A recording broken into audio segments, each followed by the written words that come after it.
last Monday, there has been receiver after receiver after receiver on the move. Started with Amari Cooper, Davante Adams.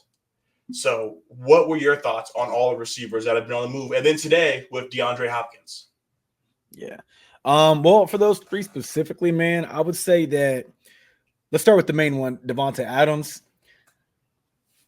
We all kind of saw it coming.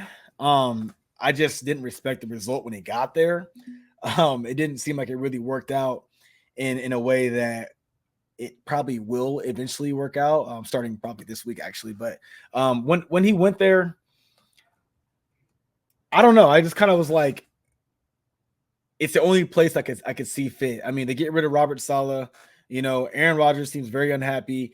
Garrett Wilson did start to find his groove, but all in all, I mean, the last 2 weeks was pretty good for him, but they still are missing that secondary piece. Allen Lazard is not a bad, third option, I would say, but he's not a number two, and clearly neither was Mike Williams. So with them getting Davante Adams, I think it makes sense. I know a lot of fans are like low key kind of, Aaron Rodgers needs all this help.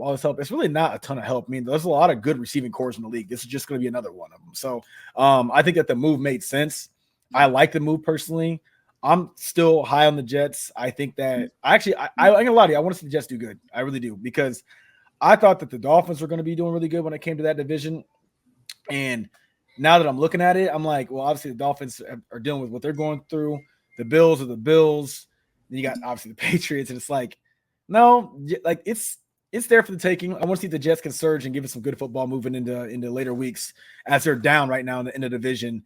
And this move with Davante Adams was huge. And if they're going to do it, they would need something like that to happen. So the Davante Adams move was one that I saw coming, and I'm glad that it happened in the way that I first saw it.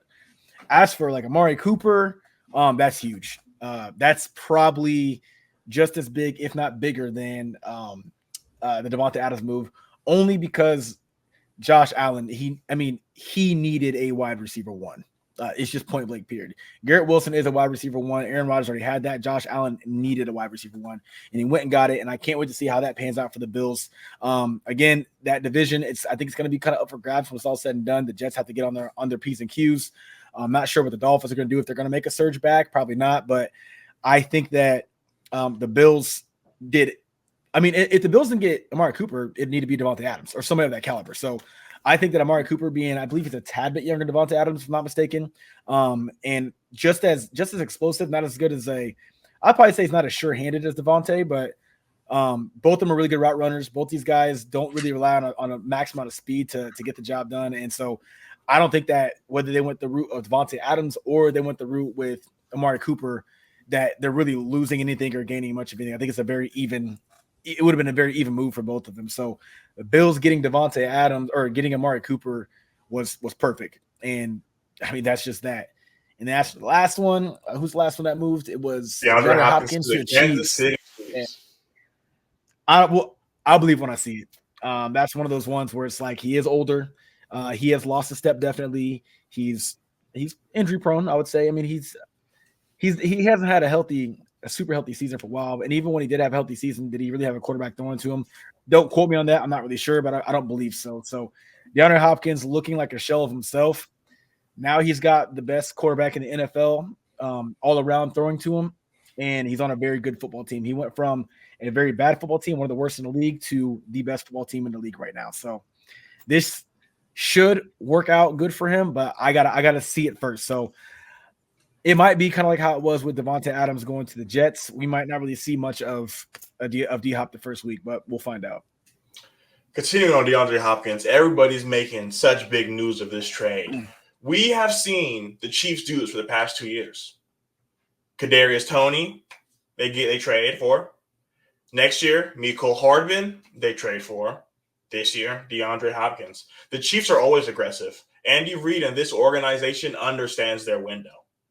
They're not messing around. They know Travis Kelce is getting older. You got Patrick Mahomes. Rashee Rice is out.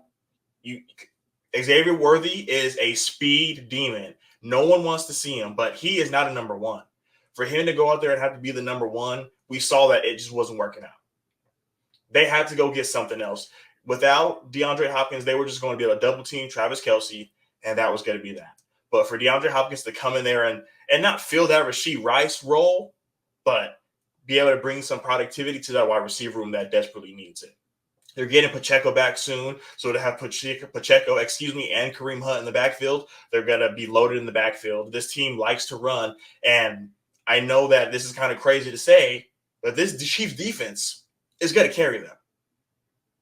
They're going to keep them in every game. They every week after week, we see that they are continuing to make plays. No matter what, they're winning games. They're keeping games close, and then when it comes down to winning games, Patrick Mahomes is going to win the game. Going on to Davante Adams. I don't think this was going to fix everything. The Jets have a lot of problems. They came into this season with a top 10 projected line, and they're ranked in the bottom half of the league. They're not playing well. They have the names. When I'm sure Kaz, we've been in the NFC East. When you see Tyron Smith going to the Jets, you're thinking, okay, he tore his ACL or Achilles last year. They're bringing in reinforcements, and he's just looking like he's just a step behind. Their guys they're young, and then they have Tyron Smith, who's not really doing his thing.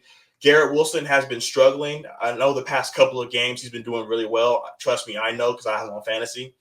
So for him to get going as of late, and you make this move a week after firing your coach, it seems like they're kind of all in a frenzy. And Aaron, you kind of have to ask yourself, who's calling the shots? Is it Aaron Rodgers? Because everyone he wants is coming in. So now what does this do? Does this take away from Garrett? That's the question that brings up to it. And then I saw a report that people were calling on Garrett.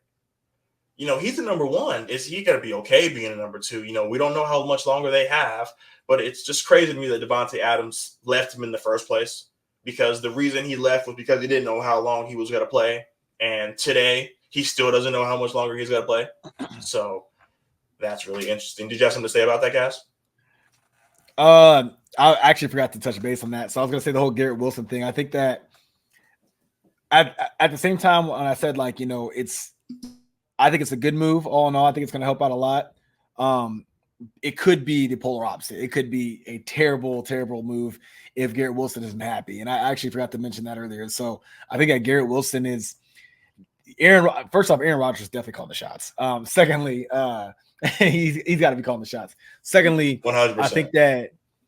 I think that he's going to have to find a way to get these guys the ball. It's rare. I mean, you think about even us as Eagles fans, it's very rare to find a guy like Davante Smith who accepts that secondary role when he knows he can be selfish and complain about it and, ask for a bigger contract or go somewhere, things like. I don't know Garrett Wilson that well as an individual. I ain't gonna lie to you. He's not somebody I really have studied or followed like that.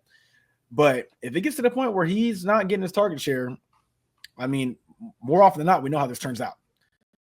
So this could get really bad if Davante Adams is the guy getting the targets. I think that the offense personally should run through Garrett Wilson and Davante Adams be the guy on the back end of it, not the opposite. Not the opposite.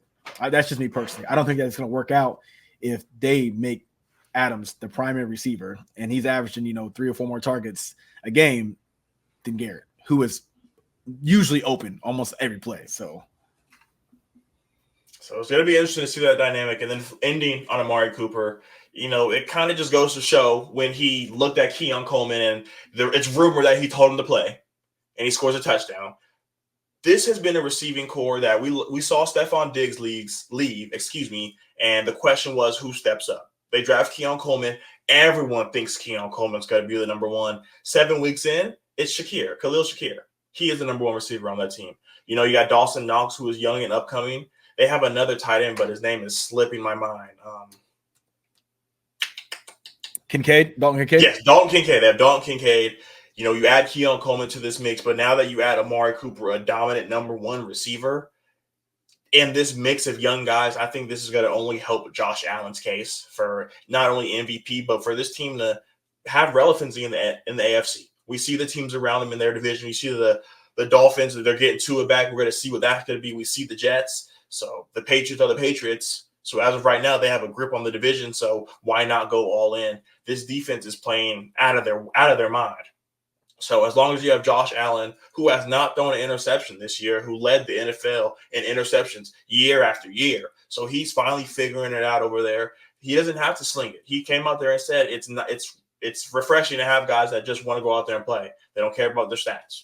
And he means it, and you see it out there. There's nights when James Cook scores 3 points, 3 touchdowns in the first half, and the game's over. You know what I mean? They have a lot of weapons over there, so the Bills are going to be something to really be worried about coming into the future and in the following weeks. So, Cass, we got some comments that we are going to get to. Always, Uncle Manny showing love. He says, love that everyone's moving up. Have a great show. We appreciate it, Uncle Manny. We have my man Hassan. He said, is this a live show? Yes, sir. This is live. And then, we have Jaevon Toddy. He says, Kevin is mad he didn't get Ray Davis in fantasy football. He didn't do nothing this week. I got him in another league, Toddy, and I was very disappointed. You know, James Cook is back, and they don't run 2 backs. It's James Cook, and when he needs a breather, someone else is going out there. So I was kind of hurt that Toddy got him in our league, but other leagues I got him. So I ate the L regardless. He had 11 points. My bad. Couldn't tell you. Didn't start him. So he was on my bench. And I didn't watch the game. So now I know to start him next week. So moving on, we have